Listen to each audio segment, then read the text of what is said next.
This is audio number 4 of part 1 of week 7. So, I know, I'm taking too long. I'm sorry. I get talking about China and I just go on and on and on. My poor children, can you imagine growing up in my household? Anyway, slide 19. So the famine that occurred was a result of several things. It was entirely a man-made problem. It was not a result of weather, as has been held by the regime these many years. Nowadays, there is some talk about Mao's policies being at the center of this. But in essence, Mao ordering the country to make steel in great amounts using primitive furnaces that they had to construct themselves, plans for which were passed out, and putting people on that instead of the harvest like they should have been doing. A lot of resources being fed into this steel production, pressure to report very high yields, which turned out to be completely false. Now that led to the central government saying, well, your yields have doubled. That's just marvelous. So your quota for the state also doubles. So for a while, the cities were fat with grain, while the countryside slowly starved. And then once production in the countryside really collapsed, then, of course, a famine ensued. 45 million people died. There has been a lot of research done on this in the past 15 years as records have become more open, as it's become more possible to interview people. Let's go on to slide 20. So during this period, there were also tensions building between Mao Zedong and Khrushchev. Now, Khrushchev was not an idiot and was not crazy. There is some thinking abroad in the land that Mao, at this time, was starting to lose his mind. I say that not lightly. Not everybody agrees with me. I don't particularly go with the book that was written about Mao by Zhang Rong, or Chang Zhong, as it's spelled, and her husband, the Mao, the Unknown Story. I think that that's quite exaggerated and not very well done.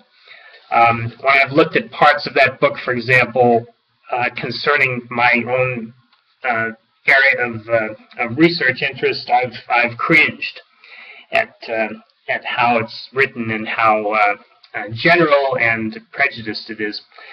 Anyway,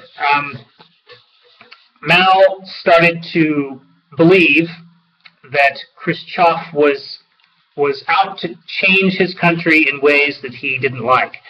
And Khrushchev was not. Khrushchev was trying to keep things on an even keel with Mao. He considered the relationship with China to be quite important. But the increasing hostility between the two sides eventually led to Khrushchev withdrawing the 1,400 Soviet advisors that were in China. They took their blueprints and their tools and their soccer balls, and they went back home. This was considered to be a big betrayal. The Chinese considered it a big betrayal on the part of the Soviets, and forms of cooperation of various kinds continued through about 1964, but then the split was pretty much set in concrete, and things just got worse, which we'll get into in a few more slides. Let's go on to 21. Slide 21. In retrospect, it almost seems a miracle that the Chinese were able to pull this off, to actually make an atom bomb by 16 October 1964, and then turn around in 32 months and go from making a uranium implosion device, which was the most primitive available during of any atomic or nuclear device. It was huge and had to be placed on a tower. In 32 months, going from that to making one that could be airdropped. And then eventually, of course, fitted onto a missile. It was amazing.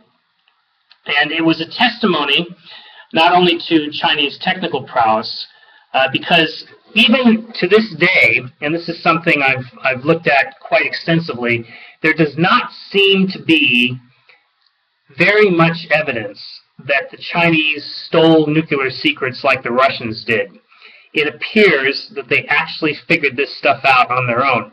Now, a caveat to that is that a lot of the scientists who worked on their atom bomb and their nuclear weapon had been educated in the West and came back to China during the early 1950s in response to a call from Mao and Zhou Enlai for scientists to return to the motherland.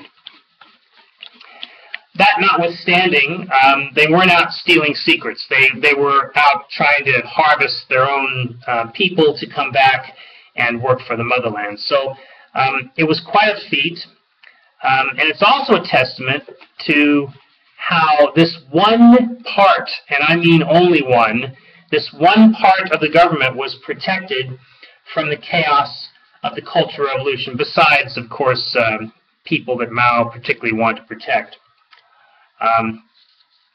The nuclear program went on, and the missile program that was connected to it also went on, and China launched a satellite during the Cultural Revolution.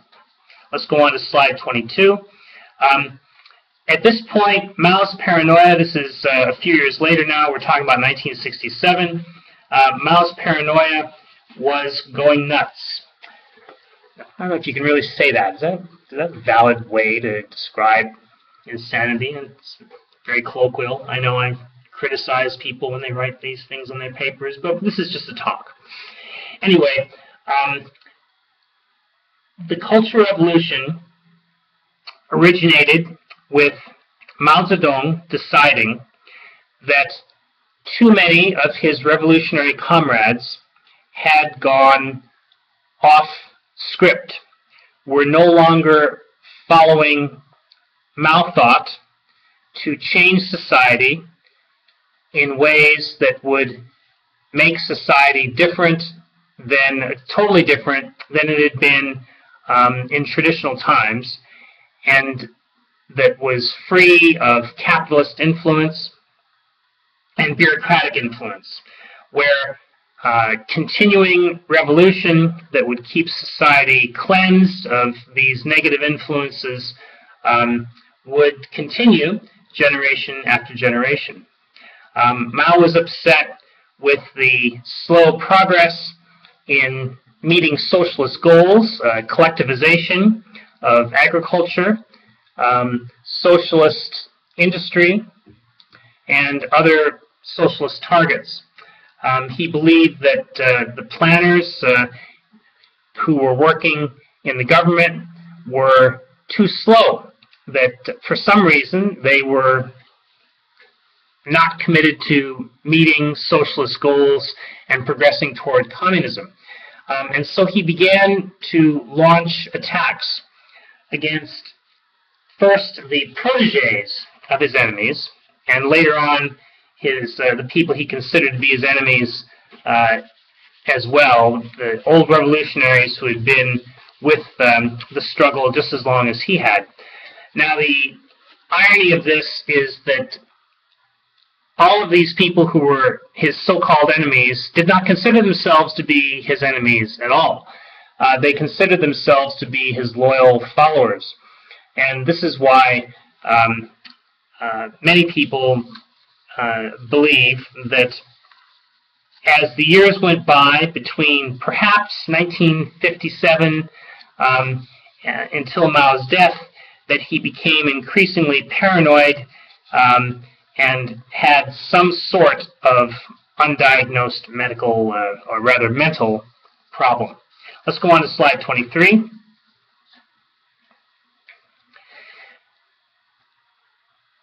So the way that Mao attacked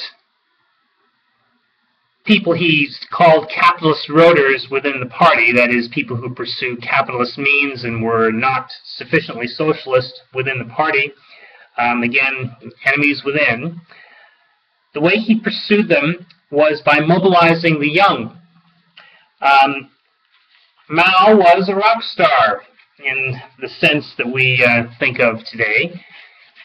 He was considered to be not only the man who had led the revolution, was the father of communist China, but he was considered to be the person without whom there would be no new China, there would be no defeat of the dark forces of the past, in particular the Kuomintang, but also the Japanese. And so Mao was able, he knew he was able, to call on young people to rebel.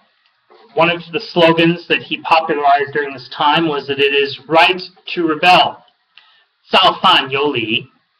That's, for you Chinese speakers again, that's 造反有理. Doing rebellion has merit. 造反有理. There were many others like that. And what did people do? They formed units of semi-military units. They called themselves Red Guards. They went out into society looking for targets, and these targets were defined by the Cultural Revolution group, which was led by Mao's wife, Jiang Qing, who you'll see in a few more slides. The Cultural Revolution group gave guidance to people in pursuing private property, in smashing what they called the Four Olds, which included old customs and old traditions. In other words, they would go after statuary, they would go after relics in Buddhist temples, they would go after churches that were still standing, and so on. So as time went on into late 1966 and into early 1967, Red Guard units began to become more militant, not only destroying objects and confiscating property, they also began to do things like assault people and even kill people. And this is when Red Guard units that were formed that became rivals. The initial units were made up of people who were the sons of revolutionaries, and then the units that followed later were defensive in nature. They were made up of people who were not the sons of revolutionaries, who had had a low status in society. And this is simplifying it a bit, but eventually they began fighting each other, and Mao decreed that they should be allowed to have weapons. And so sooner or later, well, I shouldn't say that, and so eventually, in mid-1967, they began to shoot at each other. And some of the units in some of the locations, including Chongqing, Chengdu in Sichuan province, Wuhan in the center of China, actually managed to get their hands on heavy weapons. They started to shoot at each other with machine guns, with artillery, and with tanks. There were unknown numbers of people killed during late 1967 and into the first half of 1968. And so in July of 1968, Mao decided to put a stop to it. He summoned the very famous leaders of the main factions in Beijing and told them, "You're on your way to the countryside. Congratulations. I hope you enjoy yourselves." I'm being a little bit facetious there, but that was the basic message. So off people went. They went to the seashore. If they were lucky, they went to the deserts. They went to the mountains. They went to the far south. They went all over the place where there were no cities. The whole point was to get them out of the cities so they would stop tearing them up. Going on to slide 24. During this period, there'll be more of this in the lecture that discusses the division of Korea, but during this time, tensions in Korea continued. There were several incidents, I won't read through them here, that occurred during this period. I'll talk more about these in the lecture about Korea. But the point is that even during these very strange times, there were, and during the period of the Vietnam War, which we'll discuss next week, or rather later this week in lecture number 2, there were these problems going on in Korea. There was no end of tension between the communist and non-communist worlds. Let's go on to slide 25. Relations with the Soviets had gotten worse and worse internationally, and also in a bilateral sense.